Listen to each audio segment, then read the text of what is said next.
In the heart of Montana, where the forests stretch like whispers and the snow never forgets to fall, there is a place where wild things heal sometimes in ways no one expects. This is not just a story about animals. It's about family that defies bloodlines, about a mother who was never meant to be one, and about two tiny tiger cubs who were given up before they ever had a chance. But life, in its quiet mercy, sent them something better than fate sent them Daisy. She was old, she was tired, and she had scars of her own. But real love doesn't need permission to begin. It only needs a moment, and this is the moment where everything changed.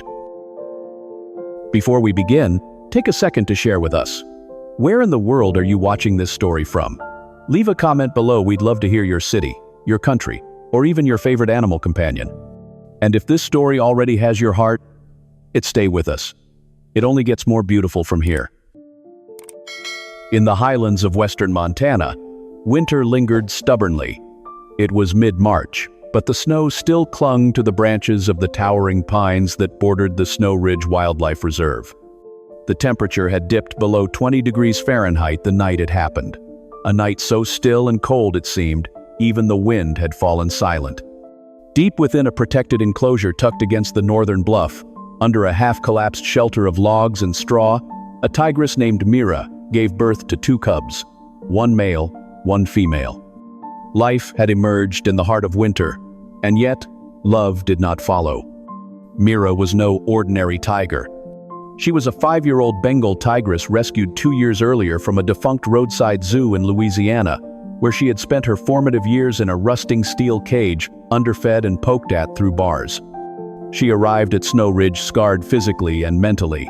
Her stripes were dulled, her coat patchy, and she had a deep notch torn through one ear, a souvenir from her early torment. Even in recovery, Mira remained wary. Staff could never get too close. She would pace violently if anyone stared too long or approached her food. Though she had gained weight and looked healthier, the damage done during her first years of life had left her emotionally fragile and deeply mistrustful. That night, when the cubs arrived, the reserve's head caretaker, Elijah Reeves, was the first to spot the birth via the live camera feed. Elijah, a tall, stooped man in his early 60s with a thick gray beard and weathered denim always caked with hay and fur, had worked with large predators for over 30 years. He'd seen plenty of first-time mothers panic, even abandon their young. But as he watched Mira pace around the two tiny, mewling cubs refusing to lie down, refusing to nurse, he felt a cold dread seep into his bones that had nothing to do with the weather. He notified the veterinary team immediately. Over the next 3 days, Elijah, along with vet techs and staff, monitored Mira's behavior from a distance, hoping some latent instinct would kick in. They left food near her but never interfered. The cubs grew quieter by the hour, no longer crying, just shivering, curled together for warmth in the straw. Mira barely looked at them. Not out of cruelty, but confusion. She didn't know what they were to her. She didn't know who she was to them. By the end of the 3rd day, the cubs were visibly skeletal. Their limbs trembled from exhaustion. It was clear they hadn't nursed even once. That night, with the air thick with silent grief, Elijah made the call. The reserve's head veterinarian, Dr. Daniel Monroe, stepped in at dawn. Daniel was a quiet, meticulous man in his late 40s, tall and lean with soft blue eyes that always seemed to be measuring risk. He'd worked with wolves, cougars, and even bears, but rarely tigers. He approached Mira's den cautiously with 2 other handlers, tranquilized the tigress from a safe distance, and retrieved the cubs as gently as possible. Mira didn't resist. She didn't growl or snap. She simply slumped to the corner of the enclosure and watched them leave with vacant, tired eyes. Inside the veterinary wing, warmth and light replaced the cold and despair of the enclosure. The cubs, both no larger than Daniel's forearm, were placed under heated lamps and fed tiny amounts of rehydration solution through a syringe. Their fur was damp, their bellies sunken, and their eyes barely open. The female cub had a faint wheeze in her breath and a small patch of missing fur on her side, possibly from lying too long on damp straw. Her brother was stronger, but barely.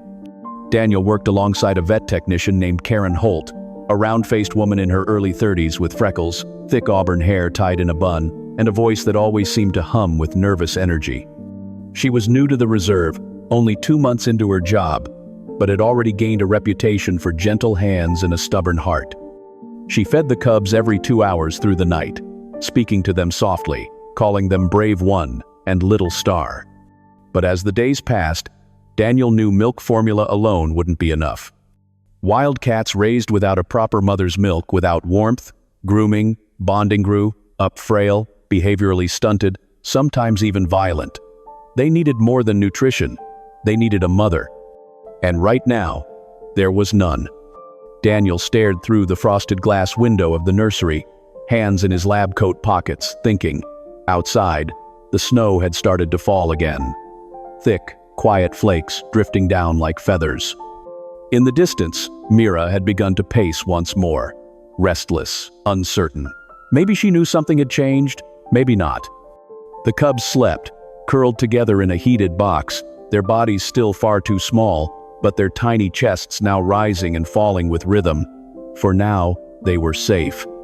But their story, whatever it was meant to be, had only just begun.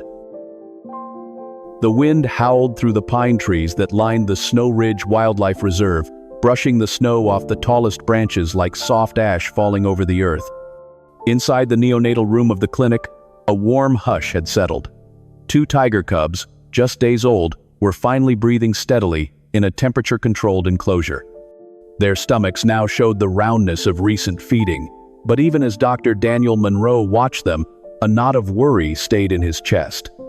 Daniel had been sleeping in his office for the past 3 nights, waking every 2 hours to assist with bottle feedings.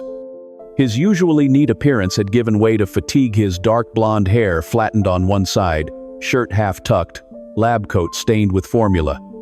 Yet, his eyes still carried the same clarity, the same quiet fire that had guided him through countless animal crises before. But this was different. Bottle-fed cubs often failed to thrive. They needed a bond, not just calories. They needed a mother. And Mira, their real mother, had already retreated into herself so far that even her own offspring couldn't pull her back. While Daniel stood at the glass window, reviewing a printed chart of the cubs' weight gains, a soft knock broke the silence. He turned to see Grace Morgan standing at the doorway, cheeks pink from the cold, holding a thermos and a folder. Grace was one of the reserve's newest volunteers, a 28-year-old with a sunny demeanor and deep compassion, though life hadn't been easy for her. She had shoulder-length honey-brown curls usually tied in a loose braid, a slight limp in her left leg from an old hiking accident, and eyes like wet spring grass full of empathy, always observing. "I brought you coffee," she said, offering the thermos with a sheepish smile. "And maybe a possible solution." Daniel took the thermos gratefully. "Tell me." Grace opened her folder, revealing several printed photos. "This is Daisy. She's my Doga Yellow Lab, 8 years old. She gave birth to a single pup just last week, but she's got enough milk for 10. She's calm, smart, and gentle, with everything from cats to chickens. I've seen her mother animals that aren't even hers. If anyone can step in, she can." Daniel stared at the photos. In them was a large Labrador with a warm honey gold coat, soulful brown eyes, and soft, droopy ears. In one picture, she was lying in a basket with her newborn pup curled against her belly. In another, she looked straight into the camera with a relaxed but alert expression, the kind of gaze that spoke of trust and loyalty. "She was abandoned when she was a pup," Grace added, her voice softer now. "Left tied to a fence in the middle of a thunderstorm. I found her when I was 18, and we've been together ever since. She's always been intuitive, like she knows when someone needs her." Daniel hesitated.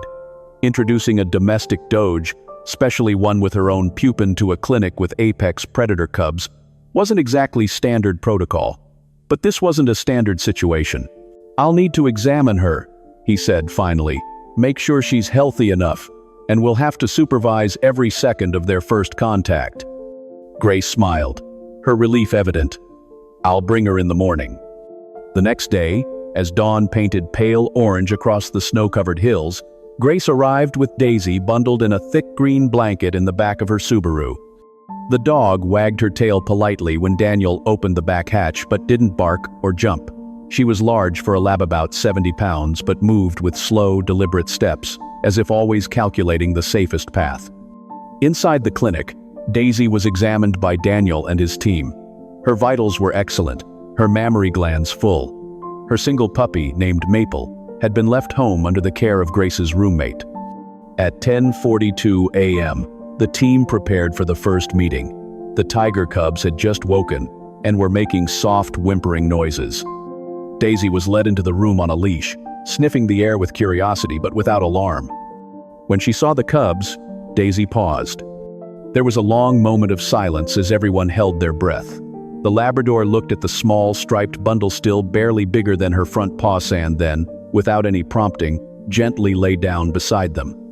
The male cub turned first, instinctively nuzzling toward her belly. Daisy shifted slightly, exposing her side. Within moments, both cubs were feeding. Tears welled up in Grace's eyes. Karen Holt, watching from the observation window, covered her mouth with both hands. Daniel let out a breath he hadn't realized he was holding. Daisy began licking the cub's head softly between feedings, a low rumble of comfort humming from her chest. She nuzzled the weaker female more closely, keeping her warm against her belly. Her instincts took over like she had known them all her life. For the first time since their birth, the cubs looked truly content. Over the next few hours, Daisy remained calm and attentive. She showed no signs of stress or aggression. The bond was already forming, and Daniel knew the odds of survival had just shifted dramatically in the cubs' favor. Outside, the snow had stopped, and sunlight pierced through the clouds like a quiet blessing. Life, fragile and improbable, had found its way forward. Morning came slowly to Snow Ridge. The frost clung to the window panes of the clinic like lace, and inside, the soft sound of rhythmic breathing filled the neonatal room. Two tiger cubs, no longer trembling, no longer whimpering, slept soundly, each curled against the warm, golden fur of a Labrador retriever who had accepted them without hesitation. Daisy had become more than a foster mother. She had become their shield, their blanket, their heartbeat. From the moment she first lay beside them, something in her had shifted. There was no uncertainty in her movements, no wariness in her gaze. Her body, aged by years of loyalty and motherhood, responded with effortless instinct. But her eye, a soft brown and slightly droopy, told the deeper story. They had once belonged to a dog who knew abandonment, who had slept through storms with no shelter, and had trembled through her first year without a name. Now, those same eyes brimmed with something profound: purpose. Karen Holt, the young vet tech with freckles and a gentle touch, had stayed behind that morning to observe Daisy's behavior. She crouched behind the observation glass, scribbling notes but mostly just watching in silence. She'd always believed in emotional intelligence in animals, but even she hadn't expected this kind of connection. Daisy didn't just tolerate the cubs, she adored them. Throughout the day, Daisy alternated between feeding and grooming.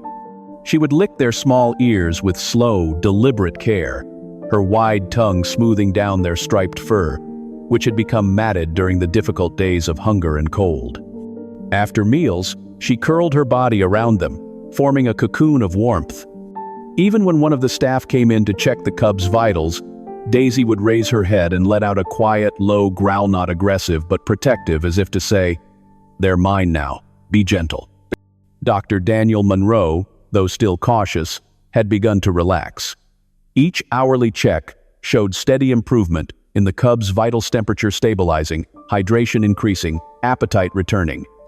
The female cub, who had been the weaker of the two, had started to show a spark of curiosity. She would lift her head when someone entered, blink with slow deliberation, and nudge into Daisy's chest with soft urgency. Her brother, slightly more robust, had already begun to bat clumsily at Daisy's floppy ears in play. It was during one of these moments that Ben Lancaster entered the clinic. A former wildlife rehabilitation specialist turned operations manager for the reserve, Ben was a barrel-chested man in his late 50s with a bristly gray beard, sharp eyes, and a scar down one forearm from a cougar incident years ago. He rarely smiled, not because he lacked kindness, but because years in the field had taught him that joy was fleeting. But when he saw Daisy nestled with the cubs, something shifted behind his eyes. "Looks like we found a nursemaid better than any formula," Ben muttered, his voice gravelly from years of cold mornings and too much coffee. Daniel, standing beside him, nodded. "She's doing more than that. She's giving them the bond Mira couldn't." "Mira still pacing?" Ben asked, gesturing toward the monitor, showing the tigress's enclosure. "Every hour. She knows they're gone, but I'm not sure she knows why." Ben exhaled slowly, crossing his arms. "Some mothers just don't know how to love. It's not their fault." Daniel said nothing, but his thoughts lingered on Mira, her distant gaze, the stiff way she walked, her detachment. Nature was unpredictable. But love? Love, sometimes, came from the unlikeliest of places. Later that evening, Grace returned to check on Daisy. She wore a faded green parka, her cheeks flushed from walking through the cold. The moment Daisy saw her, the dog's tail wagged lightly, but she didn't rise. The cubs were still sleeping, and Daisy wasn't about to disturb them. Grace crouched down beside the enclosure, whispering gently to her friend, her hand resting through the bars. "You're incredible," she whispered. "I never thought you'd take to them like this, but then again, maybe I did." Grace had rescued Daisy 8 years ago, but she'd never told many people the full story. That stormy night, she had just broken up with someone who told her she was too much, too emotional, too intense, too quick to get attached. Grace had driven aimlessly in the rain, trying to stop crying, when her headlights caught something huddled by a fence, a trembling, soaking wet puppy with ribs showing and eyes full of silent pleading. Grace had wrapped her in an old hoodie, taken her home, and never looked back. Now, watching Daisy mother 2 creatures of another species, Grace felt the world spin in a strange, beautiful circle.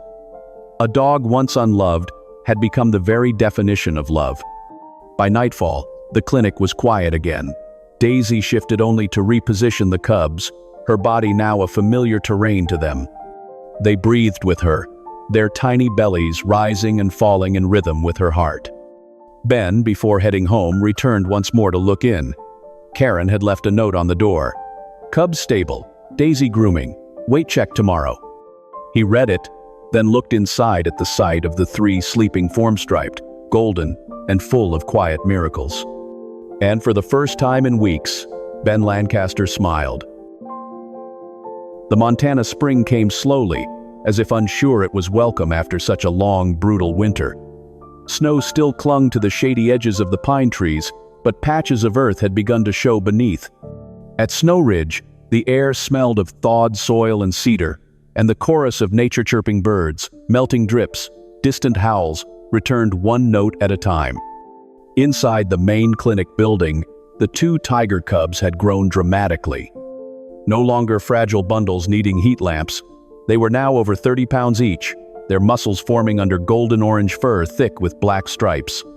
Their teeth had begun to come in, and their claws, once translucent, now curled white and sharp.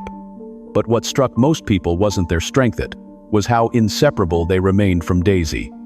The Labrador retriever, once larger than both cubs combined, now found herself dwarfed as they nuzzled into her side. Daisy had aged visibly in just a few months. Her coat, once shiny and dense, now showed thinning spots around her hind legs.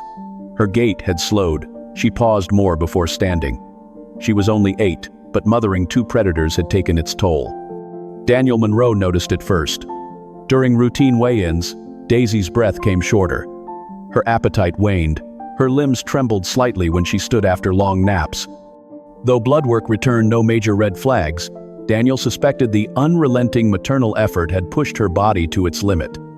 He didn't tell Grace right away, not because he wanted to hide it, but because there was no clear answer. Daisy was doing what her heart compelled her to do. Stopping her before she was ready seemed cruel. Grace, however, began to notice on her own. One afternoon, she came into the clinic with a soft gray blanket over her arm, ready to help with cleaning the nursery. She watched Daisy slowly lower herself beside the cubs hunter and Luna, as they'd been officially named, and saw her chest rise and fall with deeper effort than usual. "She's tired," Grace murmured. "She hides it, but I can see it in her eyes." Daniel nodded. "She's done more than we ever imagined, but I think it may be time." They made the decision 2 days later. Daisy would be gradually weaned from the cubs. It would be slow gentle. They'd begin by introducing longer play sessions for the tigers outside the nursery enclosure and letting Daisy rest in a separate space, just a door away. It wasn't true separation, just soft boundaries. The cubs had started eating a blended diet of formula and finely ground meat.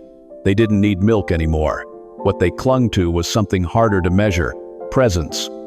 On the morning of the transition, the entire staff gathered.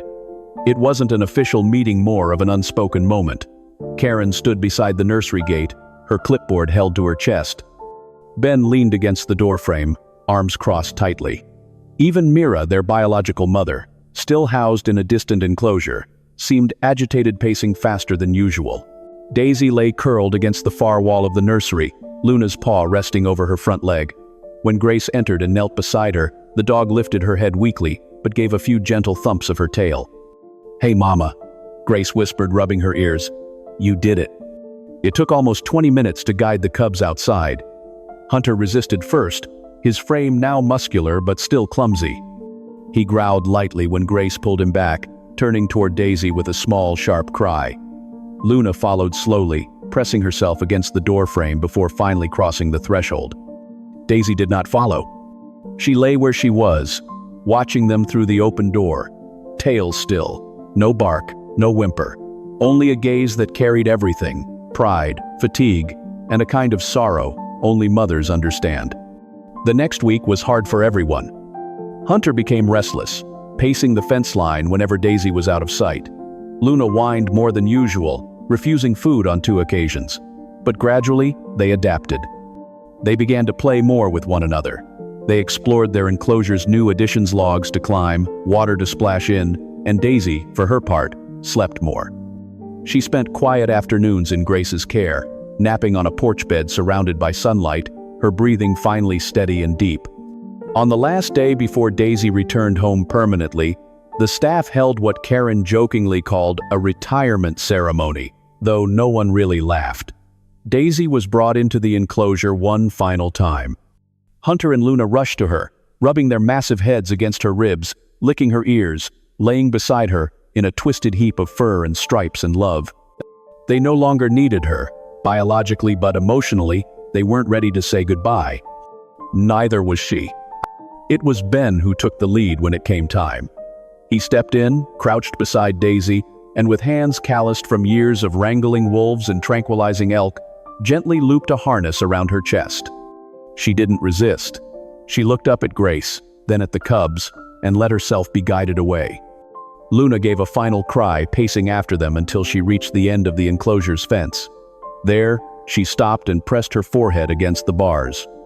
The gate closed behind Daisy with a quiet click. Outside, the sky had begun to snow again, not harshly, just a dusting, like the earth had exhaled. Grace loaded Daisy into the back seat of her car, wrapped her once more in the gray blanket, and kissed the top of her head. "You gave them everything," she whispered. From behind the wire fence, the 2 tiger cubs watched as the car pulled away, silent, unmoving, and somehow older. 2 years passed, like pages fluttering in the wind. The seasons rolled over snow ridges. Snowfall blanketed the reserve, then melted into golden spring, followed by summers thick with pine resin and the cries of hawks overhead. The cubsants' frail, trembling bundles clinging to warmth were now fully grown tigers, magnificent and formidable. Hunter stood over 8 feet in length from nose to tail, his body a cascade of fluid muscle and sunlit stripes. His sister, Luna, was slightly smaller but sharper in movement, her golden eyes keen with watchfulness and instinct. Together they ruled their large wooded enclosure like royalty, born of 2 worlds, wild by nature, but shaped in part by love that transcended blood. They had not seen Daisy in nearly 730 days. By then, Daisy had grown slower, her muzzle dusted with gray, her walks punctuated by pauses. She lived a quiet life at Grace Morgan's small farmhouse 20 miles outside the reserve. Her only companion was Maple, her now-grown puppy, playful, protective, and always at her side. Yet Daisy never stopped standing by the gate at dusk, ears perked toward the direction of the forest, like she was listening for something no one else could hear. That spring, the reserve decided to host its first public community day in years an effort to raise awareness and support for their rehabilitation work. The idea came from Eliza Jennings, a sharp, petite woman in her early 40s, recently hired as the new public outreach director. Eliza had a composed energy, always seen in a tailored blazer and black jeans, her short-cropped curls giving her an almost artistic air. She believed deeply in emotional storytelling as a tool for conservation. It was Eliza who proposed something bold. "I want Daisy to come back," she told Daniel Monroe during a planning meeting, eyes bright with conviction. "Just for a few hours. A quiet moment. A reunion." Daniel hesitated. "They're predators now. Adults. No one knows what they'll do." "They're more than that," Eliza said. "You've all told me the story. Let's find out if the story remembers them too." Ben Lancaster wasn't thrilled. "You're playing with fire," he grumbled, arms crossed. But after rounds of discussion and careful planning, the team agreed to allow the reunion. It would take place privately, before the community event, with every safety protocol in place, tranq darts prepped, gates locked, observers stationed. Grace was contacted, and the moment she heard the idea, she burst into quiet tears. On the morning of the reunion, Daisy was loaded into the car gently, with her favorite blanket and a small bowl of boiled chicken. She wagged her tail slowly, sensing the significance of the moment. Grace drove, hands trembling slightly on the wheel. The sky was clear and blue, with only a few high clouds drifting lazily above the mountains. As the car pulled into Snow Ridge's back entrance, memories seemed to settle into the air itself of winter, of warmth, of the moments that had rewritten the lives of three creatures who should never have belonged together. Hunter and Luna were in the northern enclosure, where the trees stood tallest.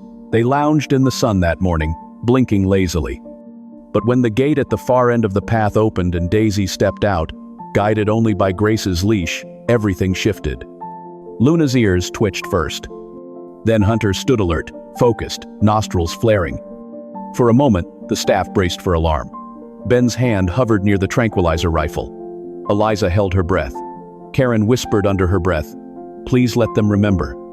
And then, without warning, Hunter let out a sound half roar, half chuff and bolted toward the gate. Luna followed instantly, bounding like a flame across dry grass. Daisy stood still. She didn't bark, didn't flinch. Her tail began to wag, slowly at first, then faster. As the two enormous tigers reached the fence, they didn't snarl or lunge. They slowed ears forward, heads low, and then, in perfect synchrony, both pressed their massive faces to the chain link, letting out soft rumbling noises deep from their chests. Grace unhooked the latch of the inner gate and let Daisy through into the transition pen, her body still between the main enclosure and the world. Another moment of hesitation. And then gently, carefully she opened the door that led into the enclosure. The staff held their collective breath. Daisy walked in. Hunter was the first to reach her, his powerful frame dwarfing the aging Labrador. He lowered his head, bumping her side with his snout. Daisy staggered slightly, but instead of retreating, she leaned into him. Luna circled from the other side, her great striped head nuzzling under Daisy's chin. And then, impossibly, Daisy began licking them. Just like she had when they were tiny, one lick, then another. Her tongue slid over their broad foreheads, over their ears, like memory made flesh. The tigers lay down beside her, curling their bodies around hers, tails flicking gently. No one moved. No one spoke. Even Ben Lancaster wiped a hand roughly across his face and muttered, "Well, I'll be damned." For the next 20 minutes, Daisy sat between them, flanked by muscle and memory, eyes half closed, tail thumping against the grass. It was not a spectacle. It was not a performance. It was something far more sacred, a reunion between souls bonded not by blood, but by choice. When it was time to leave, Daisy rose slowly, as if it hurt her to go. Grace called softly from the edge of the fence. Hunter and Luna stood too. This time they didn't cry, they didn't pace.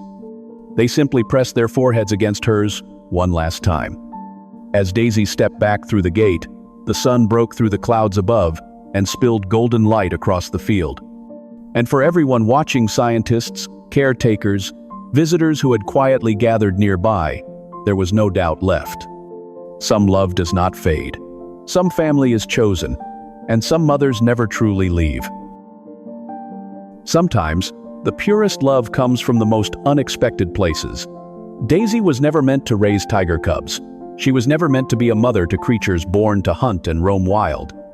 And yet, in her quiet devotion, she taught us that true motherhood isn't about blood, it's about showing up, giving warmth, and never turning away.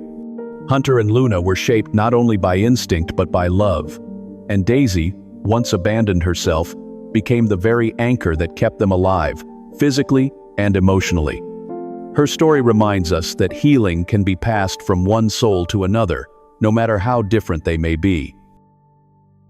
If this story moved your heart, let us know in the comments where in the world are you listening from. And don't forget to subscribe for more stories of hope, healing, and the extraordinary bonds that defy nature.